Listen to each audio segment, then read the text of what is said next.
Bom dia, gente. Pra vocês é boa noite, eu acho já.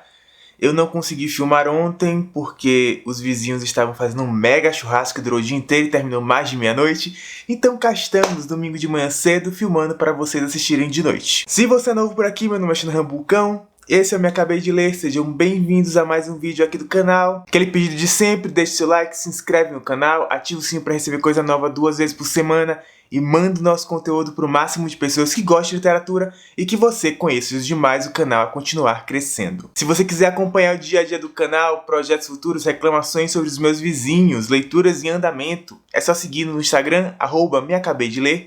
E claro, aquele aviso de sempre, se você fazer qualquer compra no site da Amazon, Americanas ou Submarino, use o link do canal. Pode ser uma cama de cachorro ou uma parede à prova de som contra os seus vizinhos. Isso eu recebo uma pequena comissão e não muda em nada o valor final dessa compra. Hoje vamos falar sobre as minhas últimas 10 leituras. Foram leituras bem mistas, tanto em qualidade, não diria qualidade, mas receptividade de minha parte, quanto de temas diferentes. Eu já tentei gravar esse vídeo 3 vezes. A primeira vez o arquivo corrompeu, foi aquela quinta-feira que ficou sem vídeo. A segunda vez foi ontem, os vizinhos não deixaram. Hoje, domingo de manhã, é a terceira tentativa. Vamos torcer para dar tudo certo. Eu normalmente faço aqueles blocos de vídeos de livros mensais, então as minhas 10 leituras de março, minhas 5 leituras de abril, minhas 7 leituras de maio. Só que eu percebi uma coisa, que se eu coloco muitos livros, tenho mais visualizações. Se eu coloco menos livros, eu tenho menos visualizações. Então eu tava me obrigando a ler muito todos os meses. Então eu tava deixando de ler coisas que eu queria, focando em números. E isso não tá certo. Eu deveria focar na qualidade do canal. E é isso que eu vou fazer a partir de agora. Então, como, em geral, vocês gostam de números em quantidade, eu vou fazer blocos de 10. A cada 10 livros que eu acabar lendo, eu vou trazer um vídeo resumindo esses 10 livros e a minha experiência desses 10 livros. Então vamos lá, vamos começar antes que mais alguém resolva fazer barulho. Eu vou começar esse bloco de 10 com Joyland, do Stephen King. Em Joyland conhecemos Devin Jones, um estudante universitário que tem o seu coração partido e nas suas férias de verão vai trabalhar em um parque de diversões chamado Joyland. Em Joyland, muito recentemente, houve um assassinato e as pessoas juram que o espírito da menina assassinada, a mulher assassinada, a menina é ótimo, né? Da mulher assassinada ainda está dentro do trem fantasma. O livro tem uma pitada de romance, uma pitada de drama, suspense, uma coisa mais investigativa também. Tem um pouquinho de tudo misturado, embalado, enfeitado pela escrita maravilhosa do King. Esse pra mim é um dos livros mais fluidos dele que eu li. Eu acho que é o livro mais fluido. Ele não tem aquelas divagações loucas do King que duram 13, 15 páginas. Ele é bem rápido de ser lido, mas ainda tem aquelas características que tornam a escrita do King tão agradável. Ele é extremamente imersivo. Eu senti como se uma pessoa mais velha da minha família estivesse me contando coisas que aconteceram na vida dessa pessoa, causos assim, umas histórias aumentadas, sabe? Foi mais ou menos o que eu senti lendo durante o tempo inteiro. Eu inclusive acho esse livro extremamente subestimado. Eu não entendo porque ele tem uma nota tão baixa no Goodreads e no Scoob, sabe? Porque ele, pra mim, é uma das melhores obras do King. Eu acho que na escala do King, ele estaria, dos que eu terminei, em segundo lugar. É sobre isso. Em parte me incomoda o fato de ele ter uma nota tão baixa e retornos negativos das pessoas. Em parte eu super entendo. Muita gente mesmo pega Joyland como primeira experiência com King, esperando um livro de terror. E não é isso. O Joyland não é isso. Ele tem um toque, sabe? Tipo, olha, é o King escrevendo. Estou aqui. Um leve toque. Mas o livro não é sobre isso, não é sobre isso mesmo. Joyland foi uma experiência maravilhosa, foi uma experiência mesmo, sabe? E eu amei cada parte dela. Eu acabei dando 4 estrelas, principalmente porque no final deu uma caidinha, mas a história como um todo vale muito a leitura. Na sequência do mês, eu dei continuidade à série da trilogia Grisha, a série de Sombriossos, que é Sol e Tormenta e Ruína e Ascensão, os 2 livros seguintes e os 2 livros que fecham a saga. Se você quer saber um pouco mais sobre o que eu achei sobre Sombriossos, eu vou deixar linkado aqui em cima o card do vídeo em que eu falo especificamente sobre ele. Eu tinha o plano de fazer um vídeo para cada livro, mas vocês vão entender agora porque eu decidi que não deveria fazer isso. Como é que eu posso resumir Sol e Tormenta para vocês? Sol e Tormenta conta a história de um país que depende desesperadamente de uma mulher que pode conjurar o sol para fazê-los vencer uma guerra que já dura décadas, eu acho que mais de décadas, acho que dura mais de séculos já. E essa mulher é a única pessoa capaz de virar essa guerra. Por quê? Porque ela pode destruir uma dobra de sombras que impede a chegada de insumos para esse país que está cercado por inimigos. Só que essa pessoa extremamente poderosa que pode resolver tudo no mundo só tem uma preocupação: o crush dela, Mal. Malien Oretsev é a única coisa que importa para Alina Starkov, nossa protagonista. Eu tinha falado que eu tinha tido uma bela experiência com Sombriossos e que no final de Sombriossos começa a haver uma queda, porque Alina começa a se importar demais com Malin. E aí, Sol e Tormenta é só sobre isso. É como se Malhação tivesse entrado em uma temporada de fantasia, se Malhação fosse muito ruim. É basicamente isso. E eu achei que não podia ficar pior, até que eu li Ruína e Ascensão. E se Sol e Tormenta foi uma tormenta de ler, Ruína e Ascensão representou pra mim a ruína da série. Ruína e Ascensão é o livro mais inútil que eu já li na minha vida. É um livro em série que representa absolutamente nada. É um livro gasto fazendo várias coisas que não impactam em absolutamente nada no final do livro. Nada. Nada. É um dos piores finais de livro que eu já vi na minha vida. É um dos piores finais de série que eu já vi na minha vida. Eu acho que é o pior final de série que eu já vi na minha vida. Eu vou dividir o livro em 3 para vocês e vou colocar em situações hipotéticas para vocês entenderem. Na primeira parte do livro, eu estou fazendo uma revolução, ok? E para minha revolução, eu tenho pessoas que acreditam na minha causa. Então estamos todos reunidos ali discutindo a revolução. E aí eu passo um terço do livro, o primeiro terço do livro, fazendo balas de canhão. Eu acho que é um exemplo ótimo. Passamos um terço fazendo balas de canhão e falando sobre trazer mais pessoas para fazermos mais balas de canhão. E aí eu paro de fazer balas de canhão e eu vou para o segundo terço do livro, onde eu vou procurar pólvora para colocar nessas balas de canhão. Porque a bala de canhão precisa de pólvora. Meu Deus. E aí, o que acontece? No final desse segundo terço, em que eu fiz uma caminhada gigantesca, uma grande jornada atrás de pólvora, que eu atravesso um continente atrás de pólvora, eu descubro que eu nunca precisei de pólvora. Ou seja, o segundo terço do livro inteiro não serviu para nada. No terceiro terço do livro é o momento da guerra contra o ditador que está ameaçando a minha causa. E eu vou usar as balas de canhão, certo? Errado. Eu não preciso das balas de canhão, elas nem aparecem. Então você está me dizendo, Shanahan, que o primeiro terço em que você passou um terço fazendo balas de canhão foi desperdiçado, não serve para nada? Sim. O segundo terço da pólvora também não serve para nada? Também. E o terceiro terço do livro, ele serve para alguma coisa? Sim, para um final mal explicado, rápido, corrido, fantasioso demais, somos todos heróis, decepcionante, um dos piores finais da minha vida. Eu realmente não gostei do final da série, da trilogia Grisha. E aí dessa experiência decepcionante, eu fui para A Palavra que Resta, do Stênio Gardel. A Palavra que Resta foi um livro extremamente falado recentemente, ele foi um lançamento da Companhia das Letras e estreia do Stênio Gardel. Ele conta a história de Raimundo, um homem de 71 anos que é analfabeto e recebe de Cícero a sua paixão, o seu amor da adolescência, que ele não vê há uns 50 anos, uma carta. Só que Raimundo é analfabeto, então ele vai procurar ler essa carta através da alfabetização. Ele não vê Cícero desde que eles se despediram, 50 e poucos anos atrás, então ele não sabe o que a carta diz, e a carta é meio que uma despedida de Cícero a ele.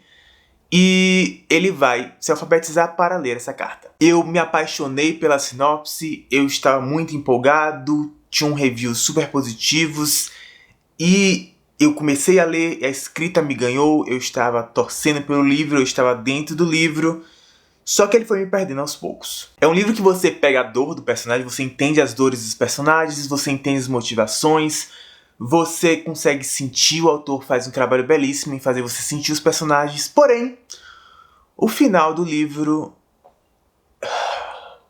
foi uma grande decepção também.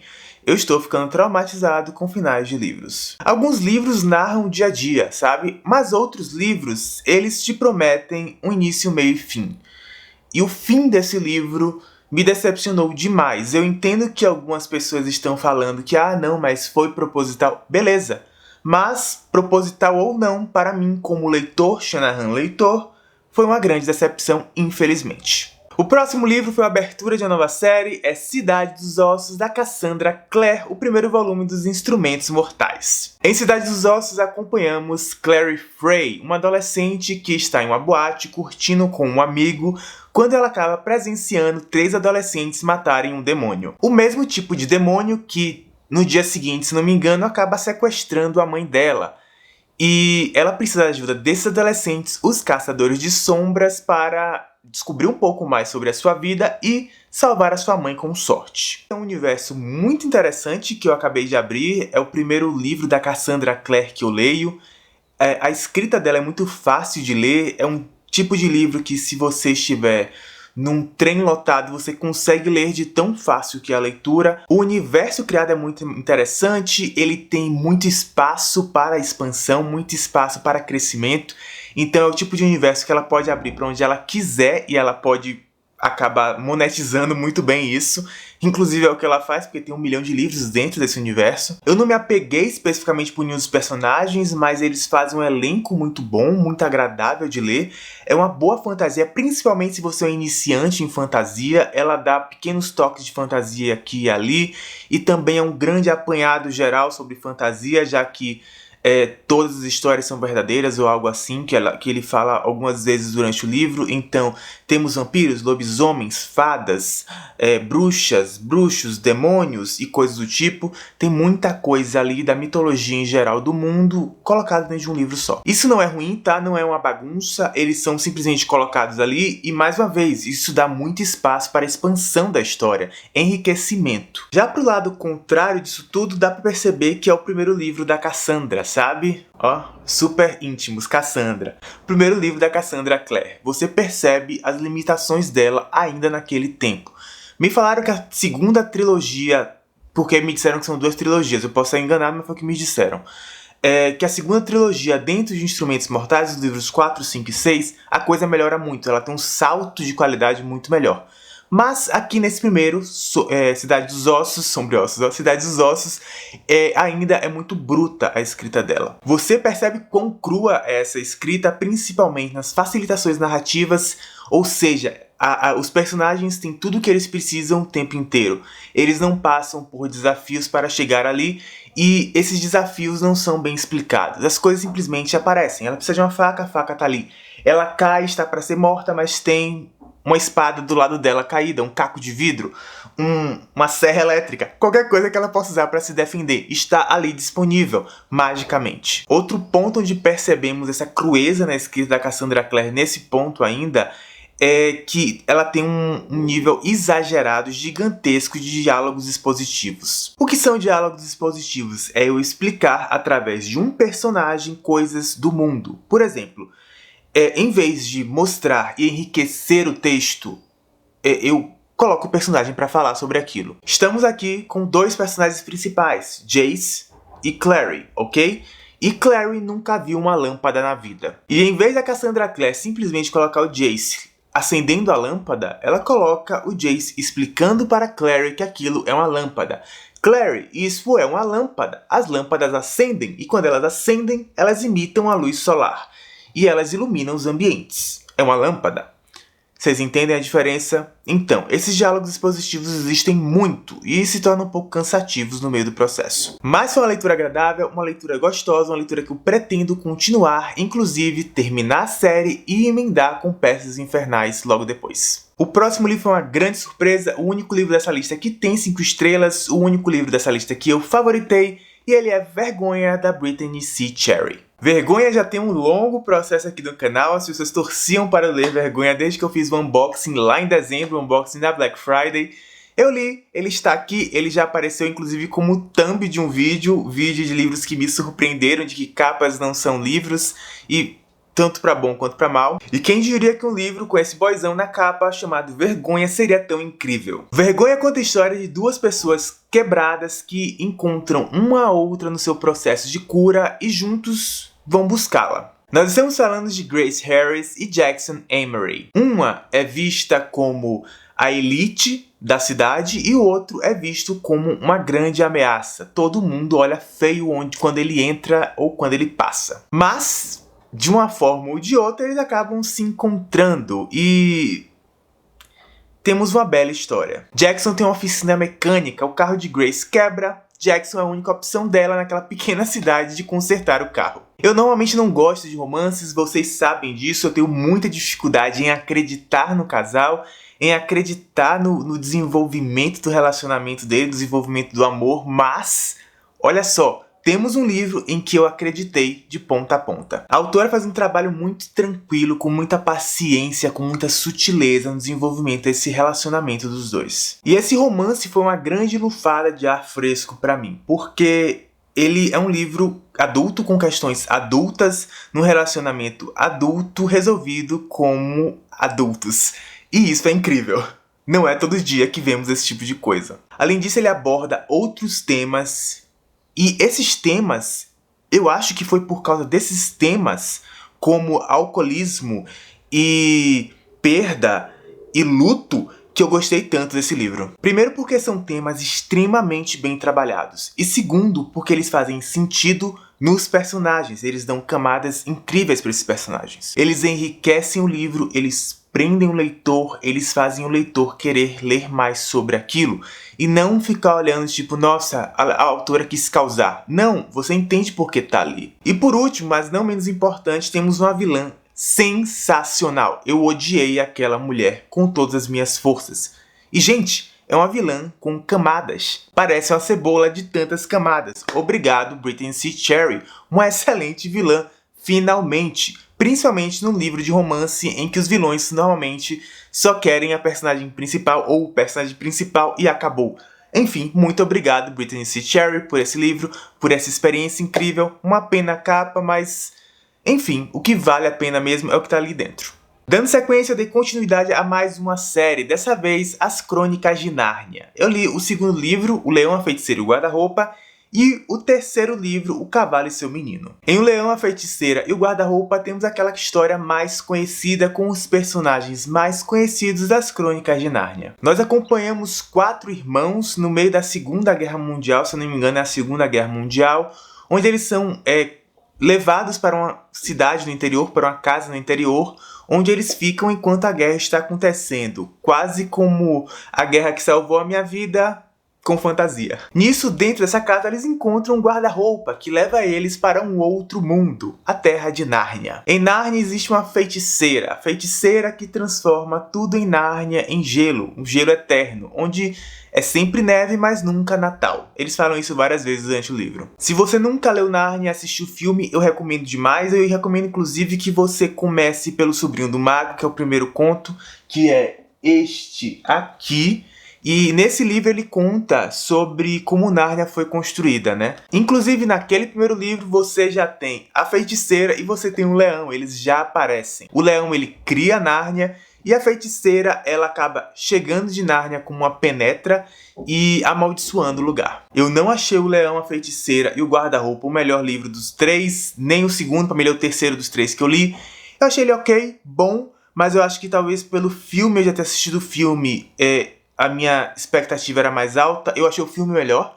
Sinto muito para os fãs raiz das Crônicas de Nárnia, mas para mim, o filme é melhor. E logo em seguida eu li O Cavalo e seu Menino. Eu li literalmente um depois do outro. Enquanto em O Sobrinho do Mago temos um protagonista, em O Leão, a Feiticeira e o Guarda-Roupa temos outro, em O Cavalo e seu Menino temos um terceiro protagonista, Shasta e Bree, o cavalo. Shasta descobre que seu pai não é seu pai e usa ele como um escravo doméstico e quer vendê-lo. É basicamente isso o início do livro. E Bree é um cavalo falante de Nárnia que foi roubado da sua terra natal e escravizado. Juntos, Shasta e Bree planejam ir para Nárnia, mas para isso eles precisam atravessar uma longa jornada, que inclui uma terra completamente caótica e um deserto gigantesco onde muitos não conseguem atravessar. É uma história bem interessante. Se você gosta de histórias de viagens, de jornadas, é a melhor história para você.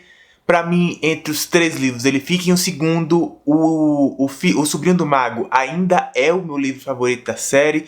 Tenho mais 4 livros pela frente, mas eu acho que é um terceiro belíssimo livro. Os personagens do livro, eles são falhos, tanto os mocinhos quanto os vilões. Eles não passam incólumes por todo o processo. Eles têm seus medos, eles têm suas ambições, seu orgulho e outras falhas humanas comuns que tornam eles muito próximos da nossa realidade. Na verdade, por mais que seja uma série infantil, isso é muito comum no trabalho do C.S. Lewis. Os personagens são muito humanos, isso é muito legal de ver. Eu gostei muito desse livro, eu gosto muito da série e eu pretendo terminá-la com sorte ainda em 2021.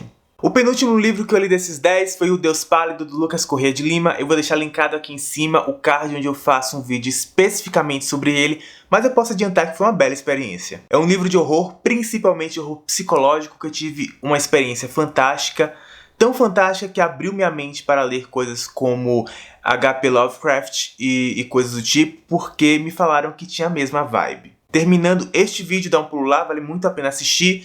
É um belo livro, ele está inclusive disponível no Kindle Unlimited. E o último livro desses 10 é um marco da ficção científica, um dos livros mais aclamados de todos os tempos. Eu estou falando de Fundação, do Isaac Asimov. Hari Seldon é um matemático extremamente inteligente que descobre que o Império Galáctico, que domina toda uma galáxia e todos os planetas habitados que existem ali, está para ruir.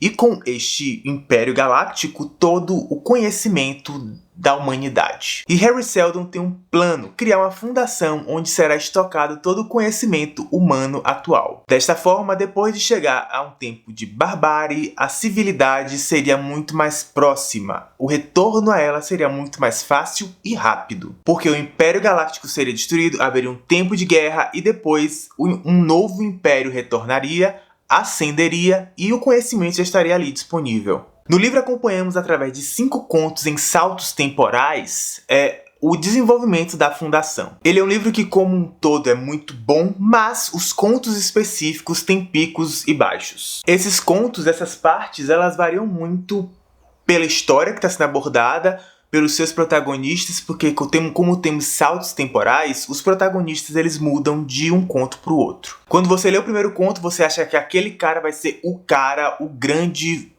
protagonista da série, e no conto seguinte ele já não existe. E aí no segundo conto você se apega muito a outro cara, e aí ele também eventualmente desaparece. E estaria tudo ok se todos fossem 5 estrelas, mas não são. Eu dividi da seguinte forma. O conto 1 e o conto 2 eu dei 5 estrelas, eu favoritaria o livro se ele tivesse aquele nível.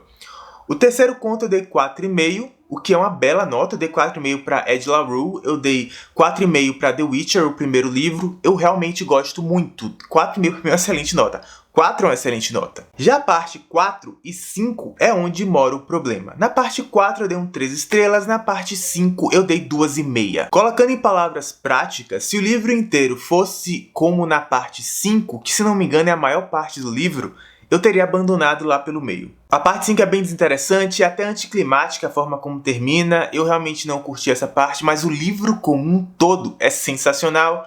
Eu certamente vou terminar essa série. Dizem que o primeiro livro é o mais fraco dos 3 da trilogia principal, porque tem uns spin-offs aí, uns derivados, uns acrescentados aí, uns 4.5, 3, blá blá blá. Mas na trilogia principal dizem que esse primeiro é o menos bom, porque são todos bons. Eu acredito nisso, porque se o pior é o primeiro e eu dei 4 estrelas, eu imagino que os outros 2 sejam fantásticos. É uma série que eu tô gostando demais, eu gostei demais do primeiro capítulo dela, e dia 27 de setembro eu acho que sai a série na HBO? Não. Apple TV? Eu acho que é Apple TV. Eu vou tentar terminar antes, mas também não é necessário, tá? Porque é uma série de algumas temporadas e toda a primeira temporada está dentro desse primeiro livro, provavelmente. Então, pessoal, eu espero que dessa vez eu tenha conseguido gravar tudo e que nada queime, nada seja corrompido. Esses foram os 10 livros que eu li, os últimos 10 livros que eu li. Um beijo grande e até a próxima. Tchau, tchau.